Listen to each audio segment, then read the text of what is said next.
আসসালামু আলাইকুম দর্শক, নাহিদ ইসলামকে নিয়ে একটি পোস্ট করেছেন দক্ষিণাঞ্চলীয় এনসিপির মুখ্য সংগঠক হাসনাত আব্দুল্লাহ। আমরা নাহিদ ইসলামকেও চিনি এবং হাসনাত আব্দুল্লাহকে চিনি, যারা জুলাই আগস্টের মূল নায়ক। হাসনাত আব্দুল্লাহ নাহিদ ইসলামের জন্মদিন উপলক্ষে এক পোস্টে, ফেসবুক পোস্টে উনি বলেন যে আগামীর প্রধানমন্ত্রী নাহিদ ইসলাম।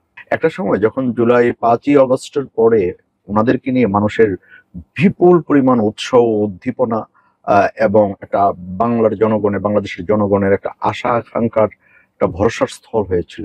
এটা ধীরে ধীরে উনি যখন উপদেষ্টায় চেয়ারে বসেন, আসীন হন, তখন ধীরে ধীরে এটা একটু ক্ষীণ হইতে দেখা যায়।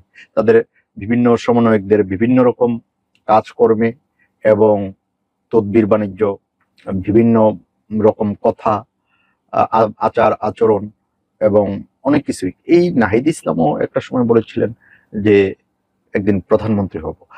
বিশেষ করে প্রধান উপদেষ্টার মুখ্য সচিব যে উনিও বলছে নাহিদ ইসলাম আগামী দিনের বাংলাদেশের প্রধানমন্ত্রী হবে, প্রধানমন্ত্রী চেয়ারে আসীন হবে। খবরটা করছে যুগান্তর পত্রিকা। তো আসুন বিস্তারিত দেখি কি বলেছেন। কিন্তু একটা জিনিস কি ভাই ভাই তোমরা বললেই তো হবে না।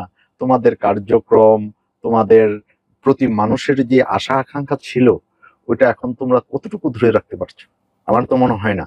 যেমন সার্জিস আলমের গাড়ি বহর, 2 উপদেষ্টার এপিএস এর কেলেঙ্কারি, হ্যাঁ, আরো অসংখ্য অসংখ্য ঘটনা, অনেক অনেক ঘটনা। আচ্ছা, দেখি বিস্তারিত কি আছে।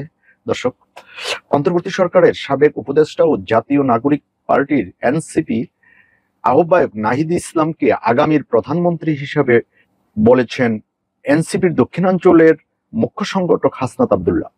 সোমবার নিজের ভেরিফাইড ফেসবুকে দেওয়া এক পোস্টে এ মন্তব্য করেন হাসনাত। এই পোস্টের সঙ্গে নাহিদ ইসলামের সঙ্গে বসা একটি ছবি জুড়ে দিয়েছেন তিনি। নাহিদ ইসলামের জন্মদিনের শুভেচ্ছা জানিয়ে এই পোস্টটি করেন হাসনাত। আশা করতেই পারে, আশা করা অন্যায় কিছু না, কিন্তু আশার সাথে পারিপার্শ্বিক সামঞ্জস্যিক সব মানুষের আকাঙ্ক্ষার একটা বাস্তবায়ন থাকতে হবে, একটা বিশ্বাসের একটা জায়গা তৈরি করতে হবে। দর্শক, বিশ্বাসের জায়গাটা কতটুকু আছে আপনারাই বলতে পারবেন, সেটা সময় বলে দেবে। হাসনাত আব্দুল্লাহ ফেসবুকে লেখেন, শুভ জন্মদিন বাংলাদেশের আগামী প্রধানমন্ত্রী নাহিদ ইসলাম। ওই পোস্টের কমেন্টে মোহাম্মদ বাবু নামের একজন লিখেন, শুভ জন্মদিন বাংলাদেশের আগামীর প্রধানমন্ত্রী নাহিদ ইসলাম। ভবিষ্যতে তো আপনিই হবেন বাংলাদেশের সেরা হিরো, যে এক হাতে দেশের উন্নতি আর এক হাতে কেক কাটবেন। রহমতুল্লাহ লেখেন, নাহিদ ভাইয়ের হাতে পড়লে বাংলাদেশ নিরাপদে থাকবে। জাহিদুল হক মানিক লেখেন, জীবনের প্রতিটি পদক্ষেপ হোক নিরাপদ ও বরকতময়, শুভ জন্মদিন। এম নূর হাসান লেখেন, শুভ জন্মদিন জুলাই গণ অভ্যুত্থানের মহানায়ক। আয়েশা শর্মিলা লেখেন, শুভ জন্মদিন। জুলাই বিপ্লবে যেমন সামনে থেকে নেতৃত্ব দিয়েছেন, ভবিষ্যতে সবকিছুর ঊর্ধ্বে গিয়ে যদি সঠিক পথে দেশ পরিচালনা যোগ্য হন, তবে আমরাও আপনাদের সমর্থন করে যাব। তবে বিভিন্ন সময়ে সার্জিস আলম, আসিফ মাহমুদ সহ অনেকের নামে অর্থ লোপাট সুপারিশ সম্পর্কিত বিষয়গুলি ধোঁয়াশার জন্ম দিয়েছে। এসব বিষয়ে আমরা খুবই হতাশ। শুধু ওনারাই হতাশ না, বাংলাদেশের জনগণও হতাশ। যে একটা আশা উদ্দীপনা নিয়ে মানুষ আশায় বুক বেঁধেছিল যে ব্যতিক্রম কিছু একটা দেখবে, তো এখন ব্যতিক্রম দেখবে কি? যেমন বিএনপির এক নেতা ওনাদের উপদেষ্টাদের এপিএস এর যে পদত্যাগ করলো, ওনাদের ব্যাপারে একটা মন্তব্য করেছেন যে হাসিনাও অবাক হয়ে যাবে, আশ্চর্য হয়ে যাবে যে আমার থেকে তো ওরা অনেক ফাস্ট। তা আসলে এটা তো কথা না। এরকম বাংলাদেশ ঘটনার জন্য, এরকম ভাবে লোপাট করার জন্য তো মানুষ তদবির বাণিজ্য করার জন্য তো হয় নাই। তদবির বাণিজ্য যারা করেছে তারা তো থাকতে পারে নাই, তাই না?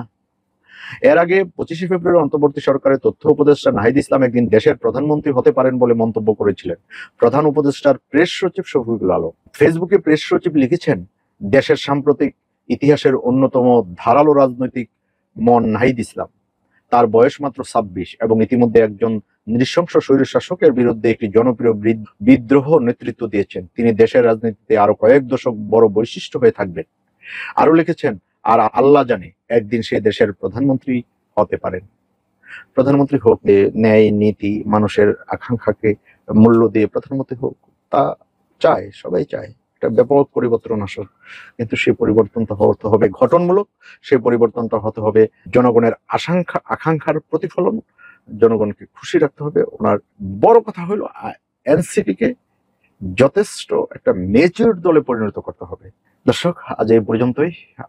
ভালো থাকবেন,